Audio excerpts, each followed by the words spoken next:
सके। ये याद रखना, परमेश्वर ने यही बात बताया। कोड़ी के पास गया, कोड़ी गया, कहता ला इलाज है मेरी बीमारी, लेकिन यीशु मसीह ने कहा ये कोड़, कहता कि परमेश्वर की महिमा के लिए है। कहता कि ये कोड़ मेरा किसी ने ठीक नहीं किया। अय्यूब रो रहा था लेकिन कोड़ी रो रहा था, कह रहा मेरा कोड़ किसी ने ठीक नहीं किया, लेकिन यीशु मसीह ने कहा ये कोड़, कहता है परमेश्वर की महिमा के लिए है, कि वो दिन ठहराया है कि जिस दिन तू मेरे पास आएगा। वो सीधा भी आ सकता था यीशु मसीह के पास, लेकिन वो पूरे गांव का चक्कर काटता आया, पूरी दुनिया को बताता आया मेरे ऊपर कोड़ है, कोड़ है, कोड़ है, आप कहां नहीं गए। लेकिन उसके बाद इसको पता लग गया, कहता कोई ठीक नहीं कर सकता। जब यहां आया यीशु मसीह ने चमत्कार कर दिया यीशु मसीह के नाम में। तो इसका मतलब अब पूरी दुनिया में वो जो लोग जिनके पास गया था, उन लोगों के बीच में परमेश्वर की महिमा होगी यीशु मसीह के नाम में। ये परमेश्वर का प्लान है। आप परमेश्वर की योजना से हटे नहीं, आप परमेश्वर के प्लान को अपनी जिंदगी में पूरे होने दें। जो लोग परमेश्वर के प्लान में कहता है कि वो डर जाते हैं और घबरा जाते हैं, पवित्र आत्मा ने आपको समुद्र में डूबने के लिए नहीं बुलाया, आपको हारने के लिए नहीं बुलाया। आप समझ रहे हैं कितनी परिस्थितियों में मैं सामना कर रहा हूं, कैसी कैसी बातों का सामना कर रहा हूं, लेकिन मैं हार नहीं मान रहा हूं। मुझे मालूम है परमेश्वर ने मुझे डुबाने के लिए नहीं, मुझे तैरने के लिए नहीं। मुझे तैरना आता है, परमेश्वर को पता है तैरना आता है, मुझे तैरना आता है, चालाकियां भी आती हैं, लेकिन मैं कह रहा हूं परमेश्वर ने मुझे मेरे लिए अब कह रहा है ऐसे ऐसे रास्ते, ऐसे ऐसे रास्ते, कह रहा सबने साथ छोड़ दिया, लेकिन परमेश्वर ने मुझे कहा हिम्मत नहीं हारना, कहता मैं तेरे लिए एक बहुत बड़ा रास्ता खोलने के लिए जा रहा हूं ईश्वर के नाम। नमस्कार मेरे दर्शक मित्रों, जैसे कि आप देख रहे हैं राष्ट्रीय जय यीशु मानव सेवा, और इसी में आप सभी का अभिनंदन और स्वागत करते हुए आप सभी को हम आगे की ओर बढ़ाने की कोशिश कर रहे हैं। Praise the Lord. प्रभु की स्तुति में जिंदा बनते चले जाओ, क्योंकि जिंदा खुदा है जो आपको और मुझे जिंदगी और मोहब्बत की बातें सिखाता है। किसी व्यक्ति ने कहा कि अपने अपराधियों को क्षमा ना करें और आगे की ओर परमेश्वर के साथ बढ़ते चले जाए। कुछ लोग कहते हैं कि विचित्र है। गुजरात में गलत चरित्र वालों को विचित्र कहा जाता है। साथ ही साथ उस विचित्र या फिर गलत व्यवहार वालों को, गलत चरित्र वालों को लोग हर इंसान के सामने गिराने की कोशिश करते हैं, लेकिन किसी व्यक्ति के सामने उठाने की कोशिश नहीं किया। तो बाइबल का वचन हमें उठाना सिखाता है, गिराना नहीं। तो आइए हम कुछ वचनों के द्वारा बातचीत करेंगे और आपके सामने हम वचन भी रखेंगे छाप कर। आइए देखते हैं। मैं आपको बताना चाहूंगा गिरने वालों को उठाना। बाइबल का वचन, परमेश्वर का वचन आपको और मुझे क्या शिक्षा देता है। जो इंसान गिर चुका है, जो इंसान बदनाम हो चुका है, जो इंसान बर्बाद हो चुका है, जो इंसान क्या बोलना चाहिए पाप की गिनती में पड़ चुका है, या फिर क्या बोलना चाहिए उसका कोई इज्जत नहीं है, उस इंसान को उठाना बाइबल के वचन के अनुसार हम आपको सिखाने की कोशिश करेंगे। हालांकि बाइबल में इंसान को उठाने, संभालने और सहारा देने के संबंध में कई प्रेरणादायक वचन हैं। मुख्य वचनों में यानी कि मुख्य वचन कुछ बताएंगे। भजन संहिता उसका 145 का 14 वचन, साथ ही साथ यशाया 41 का 10 और सबोपदेश 4 अध्याय उसका 9 से 10 वचन शामिल है, जो यह बताते हैं कि परमेश्वर और उसके यानी कि लोग गिरे हुए को कैसे उठाते हैं। परमेश्वर और उसके लोग, परमेश्वर भी और परमेश्वर के लोग भी गिरे हुए को कैसे उठाते हैं, इस बात को हम आपके सामने रखने जा रहे हैं। कई लोग गिर चुके हैं, कई लोग बदनाम हो चुके हैं, कई लोग क्या बोलना चाहिए, कई लोगों ने दिलों से बाहर निकाल कर फेंक दिया है। मैं आज आपको बताना चाहता हूं, फिर से उन लोगों को अपने दिल से मिलाइए, अपने करीब लाइए, उनको अपना चाहता बनाइए, उनको अपना रिश्तेदार बनाइए, या फिर अपना, है ना, क्या बोलना चाहिए, अपने रिश्तेदार या फिर अपना मित्र बनाइए। समझ रहे, शामिल कीजिए अपनी जिंदगी के साथ। चलो, जो भी शब्द आपको अच्छे लगे हैं उन शब्दों को इस्तेमाल करना चाहिए। लोग ऐसे सोचते हैं कि उनके साथ अगर आप और मैं शामिल हो गए तो उनको जलन होगा। कहते हैं कि घर पे रहो, ये रहो, यहाँ मत आओ, वहाँ मत आओ, ये मत लाओ, वो मत लाओ, बहुत सारी कोशिश करेंगे। तो ऐसा क्यों ये कर रहे हैं? मालूम, आपको अपने साथ वो नहीं जोड़ पा रहे हैं, इसके वजह से कुछ बातें बोल बोल कर आपको दूरियां करवाने की कोशिश कर रहे हैं। हालांकि या फिर आपका कुछ उनसे लेना है, इसके वजह से भी ये लोग आपसे दूरियां मनाते हैं। या फिर आपका कोई उधार वाला पैसा हो गया, या फिर आप उससे कुछ लेना चाहते हैं, इसके वजह से भी उनको डर है कि कभी वो मांग ना ले। आइए हम कुछ बातें आपके सामने रखेंगे, बड़े ध्यान से आप सुनना। परमेश्वर का सहारा और उठाना, परमेश्वर का सहारा लेकर इंसानों को उठाना है। Praise Lord. भजन संहिता उसका 145 उसका 14 वचन, यहोवा सब गिरने वालों को संभालता है और सब झुके हुओं को जो सीधा करता है। Praise Lord. झुके हुए को सीधा करता है और गिरे हुए को संभालता है। संभालता है वो व्यक्ति, वह परमेश्वर यीशु मसीह व्यक्ति का रूप धारण करके आया था। परमेश्वर वो यीशु मसीह वो संभालता भी है और सीधा भी करता है। जो इंसान झूठी शिक्षा में, जो इंसान टेढ़ी शिक्षा में चला गया, गलत शिक्षा में चला गया, जो इंसान गिर चुका है, कुछ परिस्थिति के कारण, कोई शिक्षाओं के कारण गिर चुका है, झुक चुका है, उस व्यक्ति को वो सीना तान कर जीने के लिए सिखाता है। हेलो, समझ रहे मेरे भाइयों बहनों, उस व्यक्ति को परमेश्वर सीना तान कर जीना सिखाता है। इसमें लिखा, झुकने वालों को सीधा करता है और जो गिर चुका है उसे उठाता है। Praise the Lord. आज व्यक्ति गिरने वालों के ऊपर हंसी उठाते हैं, हंसी उड़ाते हैं। कई व्यक्ति चलते चलते रास्ते में गिर गया, उसको हंसी में उड़ाएंगे।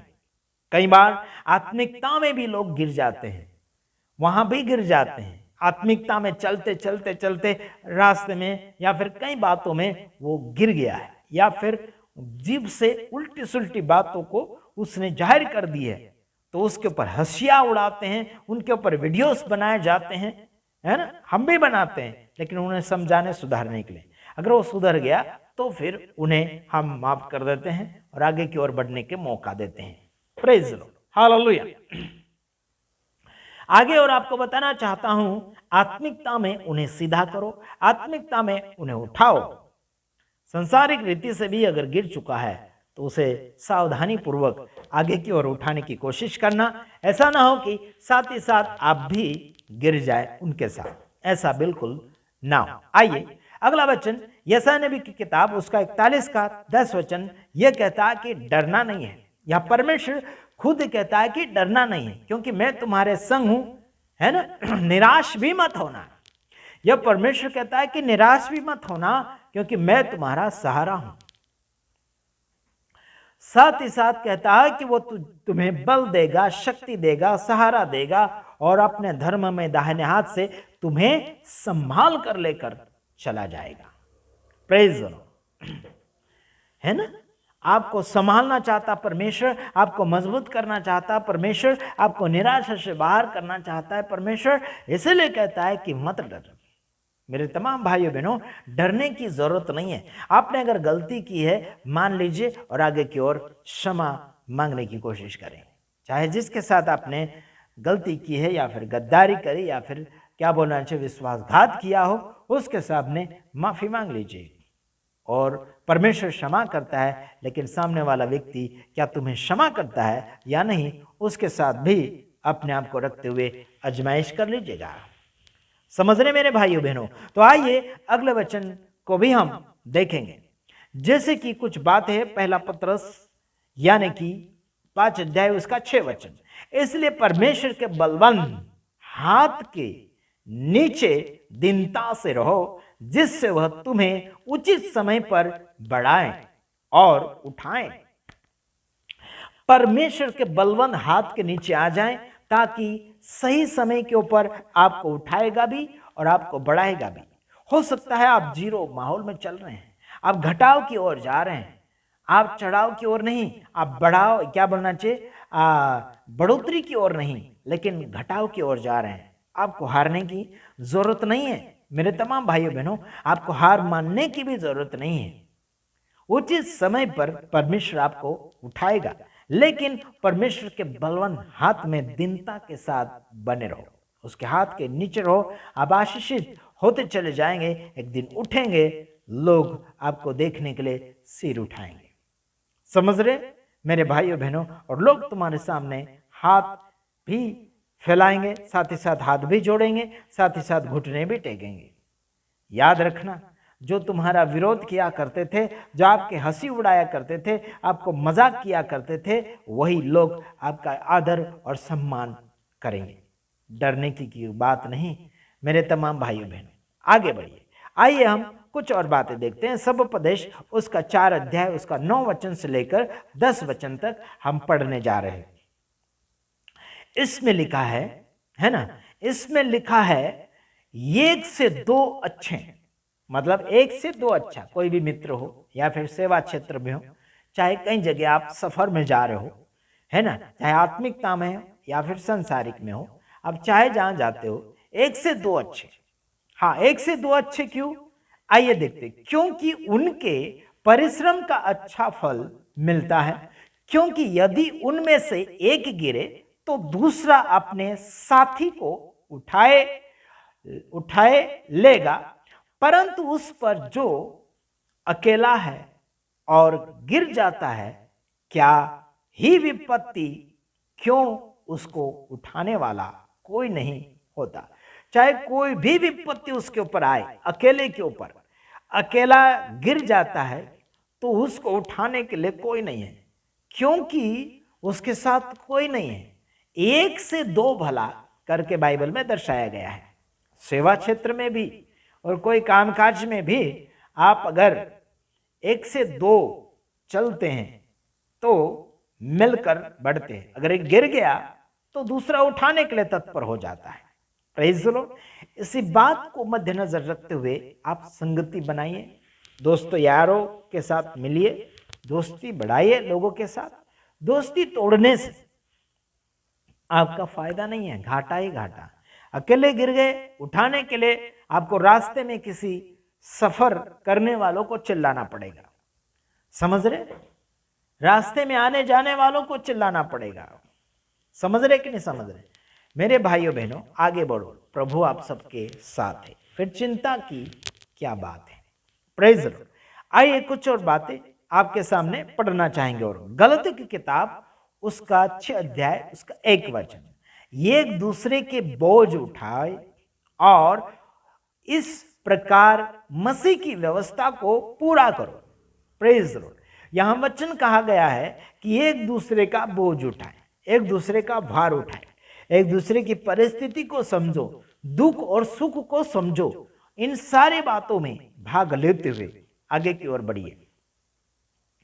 मेरे तमाम भाइयों बहनों, कोई ऐसी परिस्थिति में है जो बाहर नहीं निकल पा रहा है, तो उसे बाहर निकालने के लिए दूसरा व्यक्ति खड़ा होना चाहिए, उसकी मदद के लिए, उसका सहयोगी बनने के लिए, उसका मददगार सपोर्टर बनने के लिए आगे की ओर बढ़ना चाहिए।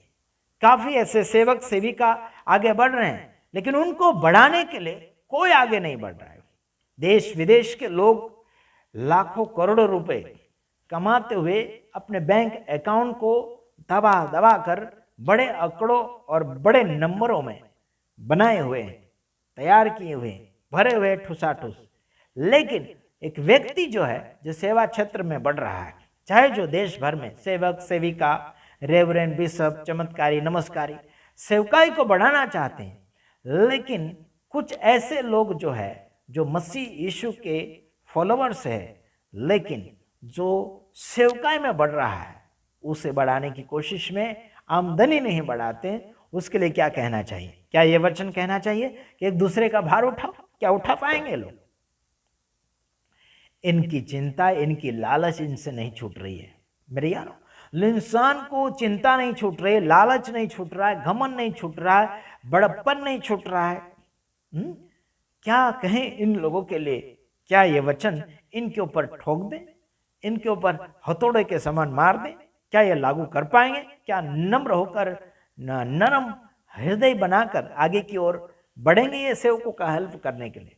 कुछ मददगार क्या बनना चाहिए जो जरूरतमंद है, क्या उन तक पहुंचेंगे अपना जेब भरकर खाली करने के लिए? क्या पहुंचेंगे? नहीं पहुंच पा रहे तो इन वचनों को मद्देनजर रखते हुए अपने जीवन को संवारने की कोशिश करें। बस इतना ही, दूसरे वीडियो में पधारेंगे। तब तक के लिए आप सभी से हम विदाई चाहते हैं। God bless you. आमीन।